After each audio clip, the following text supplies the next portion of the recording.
नमस्कार, मेरा नाम है डॉक्टर पूरू धवन और आज इस वीडियो में आपको बताऊंगा कि अगर पैरालिसिस पेशेंट को हमें ठीक करना है तो उसकी किस टाइप की एक्सरसाइज ज़रूरी होती है। अक्सर हम एक्सरसाइज को जानते हैं फिजियोथेरेपी के नाम से, मगर फिजियोथेरेपी जो होती है वो एक पैरालिसिस पेशेंट के लिए बहुत ज़्यादा फ्रूटफुल नहीं होती। अगर आप पैरालिसिस के पेशेंट हैं और बहुत टाइम हो चुका है और बहुत लंबे टाइम से आप फिजियोथेरेपी करवा रहे हैं, तो आपको एक दिक्कत देखने को मिलती होगी कि जो एक्सरसाइज आप बैठ के या लेट के बेड पे करते हैं वो आपको खड़ा नहीं कर पाती, चलने में मदद नहीं कर पाती। तो इसी का सॉल्यूशन होता है, वो है ऑक्यूपेशनल थेरेपी। ऑक्यूपेशनल थेरेपी आपकी मसल्स के लिए नहीं होती, वो है आपके ब्रेन के लिए। आपके ब्रेन के अंदर क्लॉट आया था, नस फटी थी, ब्रेन के एक हिस्से को नुकसान पहुंचा था, उसकी वजह से आपका चलना उठना बैठना बोलने में दिक्कत आनी शुरू हुई। अब ब्रेन का वो हिस्सा जहाँ पे नुकसान हुआ वो मर चुका है, वो किसी भी कीमत पे जिंदा नहीं होने वाला। मगर ब्रेन का जो बाकी बचा कुचा हिस्सा है वो उस काम को करना सीख सकता है, यानी वो आपको चला सकता है, आपके हाथ में मूवमेंट लेकर आ सकता है, आपकी स्पीच को क्लियर कर सकता है। मगर हमने अपने ब्रेन को ट्रेन करना होता है। जो हमने बचपन से सीखा वो कहीं ना कहीं खत्म हो गया क्योंकि वो हिस्सा मर गया है। अब ब्रेन के दूसरे हिस्से को सिखाने के लिए ऑक्यूपेशनल थेरेपी इसलिए अच्छा काम करती है क्योंकि वो क्या कहती है, वो कहती है कि अगर आपने चलना है, पैरालिसिस के बाद आपने दोबारा से चलना है, तो आपको चलना ही शुरू करना पड़ेगा। अगर आप बैठ के कोई एक्सरसाइज कर रहे हो या फिर लेट के एक्सरसाइज कर रहे हो, वो मत करो। आप चलने के लिए, अच्छे से चलने के लिए चलो। इसी तरह से हमारी आर्म की बात करते हैं। अगर आपकी आर्म में मूवमेंट नहीं है, हाथ में मूवमेंट नहीं है, उंगलियां नहीं चल रही, तो आप अगर ये एक्सरसाइज कर रहे हो या सिर्फ किसी और से अपनी फिजियोथेरेपी करवा रहे हो, जैसे हम देखते हैं कि हम मशीन का यूज़ करते हैं, मसल स्टिमुलेटर का यूज़ करते हैं, टेंस का यूज़ करते हैं, उससे हमें इंप्रूवमेंट देखने को नहीं मिलती। फिजियोथेरेपी आपकी मसल्स को हेल्दी रखने का काम आ जाएगी, मगर उनके अंदर जो मूवमेंट लेकर आनी है वो उसमें थोड़ी सी मुश्किल हो जाती है। रीज़न क्या है? ब्रेन को रिपीटिशन चाहिए होती है, यानी एक काम जो हम बार बार करते हैं, हमारा ब्रेन उस चीज़ में बहुत अच्छा होता चला जाता है। अगर आप मैथ्स पढ़ते हैं, मैथ्स आपको पसंद है, मैक्सिमम टाइम आप मैथ्स को देते हैं, तो हो सकता है कि आपकी साइंस वीक होगी बट मैथ्स में आपकी कैलकुलेशन बहुत अच्छी होगी। क्यों? क्योंकि हमने उसमें रिपीटिशन की है, एक ही काम को बार बार किया है। अब हमने करना क्या है? पहले सिचुएशन के लिए हमने ऑक्यूपेशनल थेरेपी करनी है, और ऑक्यूपेशनल थेरेपी करने के लिए आपको किसी सेंटर में जाने की ज़रूरत नहीं होती है। आपको ऑक्यूपेशन बनाना है, किसको? एक्सरसाइज को। आप उसके वर्ड को ही समझने की कोशिश करो, ऑक्यूपेशनल थेरेपी। यानी अगर आप एक्सरसाइज को अपना ऑक्यूपेशन यानी अपना काम बना लेते हो, आप उस पर दिन में बहुत ज़्यादा टाइम देते हो, रिपीटेशन पे रिपीटेशन, रिपीटेशन पे रिपीटेशन, इतनी रिपीटेशन करते हो कि आप उसका नंबर याद नहीं रखते, तो वो आपको फ्रूट देना शुरू करती है 2-3 महीने बाद। जब 2-3 महीने आप रिपीटेशन कर रहे हैं, कंटिन्यूसली चल रहे हैं, आर्म की एक्सरसाइज कर रहे हैं, एक ही एक्सरसाइज जो हम कर रहे हैं बार बार करे जा रहे हैं, तो ब्रेन उसमें अच्छा होता चला जाता है। तो पैर के लिए आप समझ गए होंगे कि अगर हमने पैर को ठीक करना है तो एक ही एक्सरसाइज है, वो है ढंग से चलना। अगर पैर को घुमा के रख रहे हो और उस पर प्रैक्टिस करोगे तो पूरी जिंदगी पैर घुमाते रह जाओगे। अगर आप आर्म को ढंग से एक्सरसाइज नहीं कर रहे, गलत तरीके से कर रहे हो, तो पूरी जिंदगी वो गलत हैबिट बन जाएगी, क्योंकि ब्रेन वो सीख जाएगा कि अगर मुझे आर्म को लेकर आना है, गलत तरीके से लेकर आना है, तो गलत तरीके से पूरी जिंदगी लेकर आएगा। तो आपने ध्यान क्या देना है कि अगर आप कोई भी एक्सरसाइज करते हो तो मेक श्योर करो कि वो परफेक्ट तरीके से हो। उम्मीद करता हूँ इतना पार्ट इस वीडियो का आपको समझ में आ गया होगा। अब चलते हैं कि हमने कौन सी एक्सरसाइज करनी है और कैसे करनी परफेक्ट तरीके से। तो पहले शुरुआत करते हैं पैर से, क्योंकि पैर सबसे ज़्यादा इंपॉर्टेंट होते हैं। अगर आप एक जगह से दूसरी जगह बिना किसी सहारे के, बिना किसी की मदद के चले जाओगे, तो आपकी फैमिली पे और आपके लिए सबसे अच्छा रहता है, और सबसे जल्दी इंप्रूवमेंट हमारे पैरों में ही देखने को मिलती है एक पैरालिसिस पेशेंट में। अब जब पैरालिसिस पेशेंट ठीक होना शुरू होता है तो कुछ कुछ दिक्कतें आती हैं। तो सबसे पहले सबसे बड़ी दिक्कत क्या होती है? बैलेंस नहीं संभाल पाते। पैर तो चल रहे हैं बट कमर नहीं संभल रही, आप कहीं ना कहीं गिर रहे होते हो, ये देखने को मिलता है कुछ पेशेंट्स के अंदर। कुछ पेशेंट में क्या होता है कि पैर को घुमा के रखा जा रहा होता है, उसमें ताकत नहीं होती, मतलब उठा नहीं पाते, उसे घुमा के हम आगे रख रहे होते हैं। तो हमने क्या करना है? हमने इनलाइन वॉक करनी है, जिसे आप कैट वॉक भी कह सकते हो, उसको आप टिप टू टो वॉक भी कह सकते हो। अब टिप टू टो वॉक कैसे हुई कि हमने एक पैर रखा, इसी लाइन पे हम दूसरा पैर रखेंगे, फिर इसका के तीसरा पैर रखेंगे। जैसे आप स्टेज शो देखते हो कि एक मॉडल होती है, स्टेज पे चलती है और बहुत तरीके से, बहुत सलीके से पैर को रखती है बैलेंस बनाते हुए। हमने भी वही करना है, हमने अपनी बॉडी का बैलेंस बनाना है और इनलाइन वॉक करनी है। अब लाइन में क्यों वॉक करनी है? क्योंकि बैलेंसिंग इशू है। हम अपनी कमर से, अपनी बॉडी से अपने वेट को बैलेंस नहीं कर पाते। कभी वो लेफ्ट जा रहा होता, कभी राइट जा रहा होता, और हमें गिरने का डर होता है। तो अब हमें क्या है, हमें गिरने का डर है, हमें बैलेंस बनाने में दिक्कत हो रही है। तो बैलेंसिंग वाली एक्सरसाइज के साथ हम चलेंगे, जिससे बैलेंस भी बने और हमारी जो मूवमेंट है वो भी परफेक्ट हो जाए। तो आपने ध्यान रखना है कि आप टिप टू टॉक दिन में कम से कम दिन में आधा एक घंटा सुबह, आधा एक घंटा शाम को कर लोगे ना, आप में ज़मीन आसमान का फर्क आना शुरू हो जाएगा।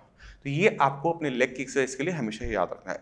आप बाकी एक्सरसाइज करवाओ ना करवाओ कोई फर्क नहीं पड़ता, फिजियोथेरेपी करवाओ ना करवाओ कोई फर्क नहीं पड़ेगा, बट आपको अपने ब्रेन को अंडरस्टैंड करना पड़ेगा और उसके हिसाब से ही एक्सरसाइज को सिलेक्ट करना पड़ेगा। अब मैं आपको एक छोटी सी क्लिप दे रहा हूँ अपनी पुरानी वीडियो से, उसको देखकर आप टिप टू टॉक के बारे में थोड़ा सा गहराई से आप जान पाएंगे। पैरालिसिस पेशेंट में जब वो अपना दोबारा से चलना शुरू करता है तो एक टाइप की जो हमें चाल है वो बहुत कॉमनली देखने को मिलती है, जिससे हम कहते हैं सर्कमडेशन गेट। यानी जब वो चलते हैं तो अपने पैर को घुमा के आगे रखते हैं, दूसरा पैर बढ़ाएंगे, फिर अपना पैर घुमा के रखेंगे। ये जो घुमा के रखने वाली जो चाल होती है इसे सर्कमडेशन गेट कहा जाता है। अब सर्कमडेशन गेट के अंदर पेशेंट की जो चाल है वो धीरे बनी रहती है। पेशेंट के पास कंफर्ट, इतना कंफर्ट नहीं होता, इतना कॉन्फिडेंस नहीं होता, इतना बैलेंस नहीं होता कि वो आराम से चल सके। तो हमने अपने जब पैर की तरफ देखें, एक नॉर्मल इंसान की तरफ देखें, जब हम आगे बढ़ते हैं तो अपने घुटने को थोड़ा सा मोड़ते हैं। पेशेंट ये घुटना मोड़ नहीं रहा होता, इसलिए अपना पैर घुमा के रख रहा होता है। तो हमें पेशेंट को पैर को, घुटने को थोड़ी सी मोड़ने की एक्सरसाइज करवानी होती है। तो आपने क्या ध्यान देना है कि अगर आप पैरालिसिस पेशेंट है या आपके घर वाले में कोई, घर में कोई पैरालिसिस का पेशेंट है और पैर को घुमा के रख रहे हैं, तो उनको पहले ये यकीन दिलवाइए कि वो अपने घुटने को बेंड कर सकते हैं।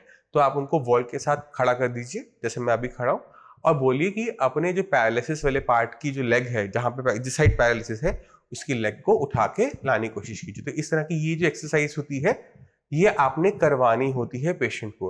अब पेशेंट कभी कभी कर पाता है, कभी कभी नहीं कर पाता, कभी कभी अपना पैर बस इतना ही उठा पाता है। अगर आप देखते हैं कि वो पैर को नहीं उठा पा रहे और घुटने की मूवमेंट यहाँ तक नहीं आ पा रही, 90 डिग्री नहीं बन पा रहा फ्लोर के साथ, तो आपने क्या करना होता है, उनको थोड़ी सी सपोर्ट करनी होती है। तो मैं उम्मीद करता हूँ इससे आप लेग की एक्सरसाइज को परफेक्ट तरीके से समझ गए होंगे। अब चलते हैं अपनी आर्म की एक्सरसाइज के ऊपर। आर्म थोड़ी सी डिफिकल्ट होती है।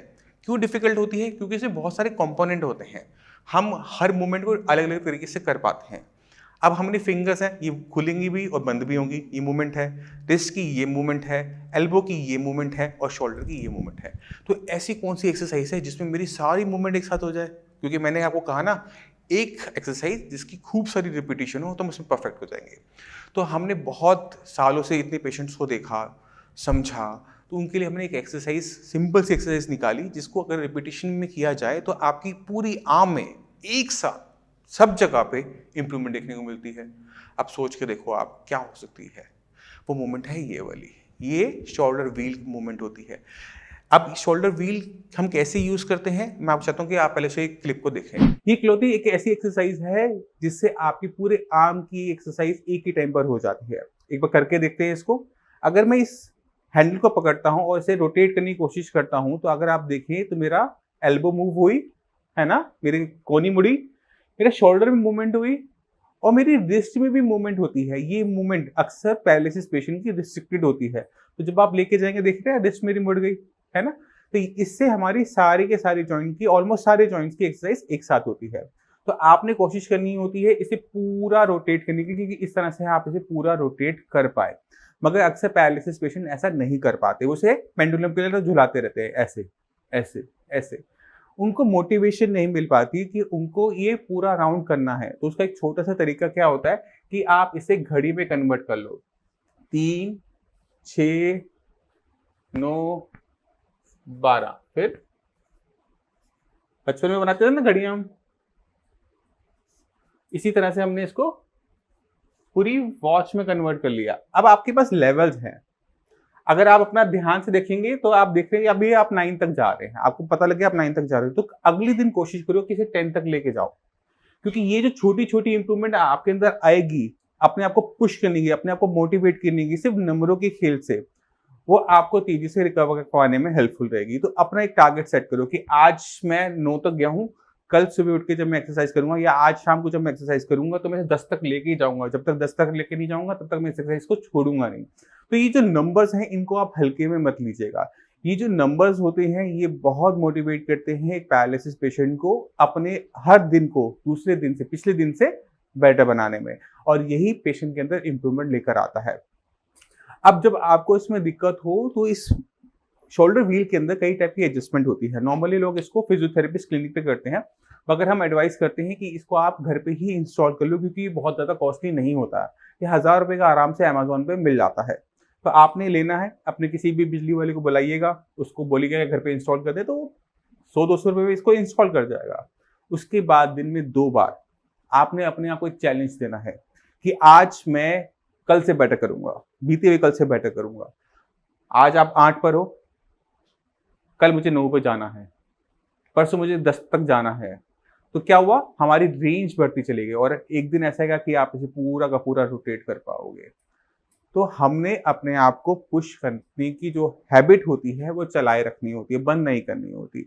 और ये शोल्डर व्हील आपके सारे के सारे जॉइंट्स को एक साथ ही एक्सरसाइज कर देता है। तो आपने देखा जब हम ये मूवमेंट करते हैं तो क्या हुआ, मेरा शोल्डर भी ऊपर गया, मेरी एल्बो भी मुड़ी, मेरी रिस्ट में भी थोड़ी सी मूवमेंट, ये वाली मूवमेंट आई और ये मूवमेंट हिली।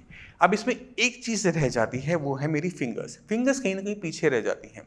और फिंगर्स में सबसे बड़ी दिक्कत क्या होती है कि बंद करने की तो पावर आती है, खोलने की पावर नहीं आती। अब इसको हमें समझना पड़ेगा कि हम इसको कैसे ब्रेक कर सकते हैं। तो उसके लिए अपने हाथ की तरफ देखो, अपने हाथ की एक फिंगर की तरफ देखो और देखो कि यहाँ की मसल्स कितनी मोटी मोटी हैं और यहाँ की मसल तो बिल्कुल बारीक पतली सी धागे जैसी होती है।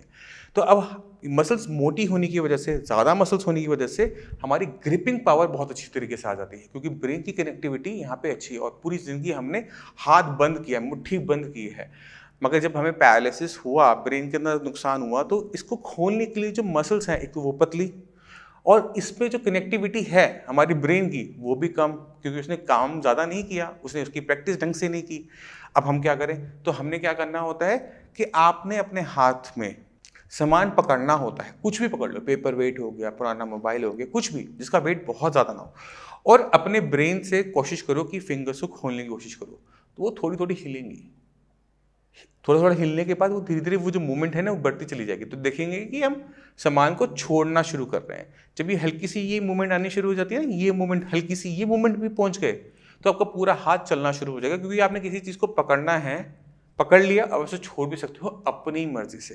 क्योंकि यही दिक्कत होती है सबसे ज़्यादा पैरालिसिस पेशेंट की, है कि वो अपनी मर्जी से चीज़ों को नहीं छोड़ पाते। तो आप इसको करेंगे, किसी भी सामान को पकड़ा अपने हिसाब से, अपने ठीक ठाक साइज हो और वेट बहुत ज़्यादा ना हो कि वो अपने आप छूट जाए, और कोशिश करें उसे छोड़ने की, गिराने की।